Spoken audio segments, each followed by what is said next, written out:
Hello, everyone. I'll start with a quote from Maroon 5. Here's to the ones that we got. Here's to the wish you were here, but you're not. Because the drinks bring back all the memories of everything we've been through. Toast to the ones here today. Toast to the ones that we lost on the way. Because the drinks bring back all the memories, and the memories bring back you. How many of us in the audience have lost a loved one? What are some of the things you do in order to conjure up the memories of that person? My name is Bokang Koatja, and on the 1st of August 2014, I lost my best friend to suicide. In the following months and years, I saw him in my dreams, and sometimes I thought I'd even seen him in crowded places. I started mimicking his mannerisms because somehow that made him feel alive. But I also felt the incredible depression that came with realizing that I'd never physically see my friend again.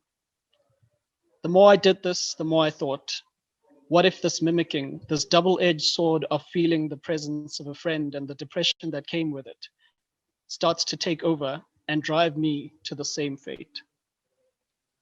I also started thinking about how depression doesn't necessarily end with the life that it takes, but may transfer itself to the next susceptible person. The breaking of this vicious cycle is what I hope to portray. Mannerisms is the story of a young man, Silo, who loses his closest friend Richard to suicide, and his struggles in leading and dealing with the loss. One day, Silo is at a breakfast table, but not touching his food. He starts to think of Richard. He remembers how Richard would bite on his thumb while thinking. Silo bites on his own thumb in the same way and immediately starts to glitch, breaking apart into little pixelated pieces momentarily before coming back to himself. He smiles reminiscently. After feeling such a strong presence of Richard, Silo starts to do this repeatedly, each time the glitches getting more intense. Here's a little excerpt from the script. Exterior, Richard's house, night. It's raining. Silo is standing outside the gate of a house. Blue and red lights spill onto his face. An ambulance is parked beside him. Match cut to, flashback to, exterior, Richard's house, day. Silo's dressed all in black, walks through the gates. There are many people around, all dressed in formal black attire. Richard comes to meet Silo at the gate. They hug. Richard breaks into tears. Richard's parents look on from the patio. Interior, Richard's house, living room, day.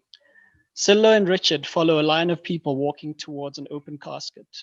A basket of flower petals rests on the casket. Richard takes some petals and scatters them in the coffin and moves aside. Silo does the same. They both stand and look into the casket. Silo turns to look at Richard and sees him glitching. Match cut to, back to present. Exterior, Richard's house, night. Silo's head glitches slightly like Richard did as he turns to see a car pulling up. Raindrops drip from the tip of his cap. Dan gets out of the car and stands next to Silo. Richard's parents welcome them as they near the door.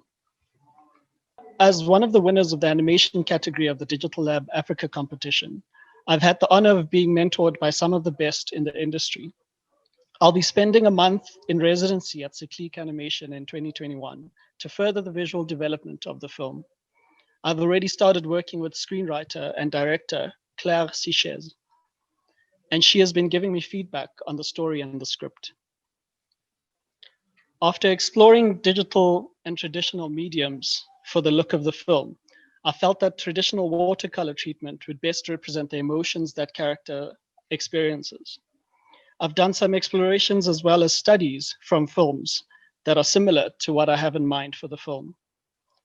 I'd like to further explore animating using line work that's done digitally and some in TV Paint, and then finishing it off in traditional watercolor, much like Bachong by Elsa Duhamel.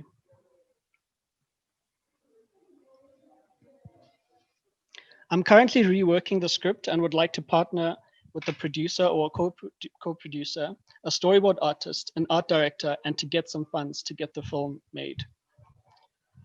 Depression and mental illness is still very much misunderstood in Black communities. During my many struggles, I never felt that I could go to my family about what I was going through.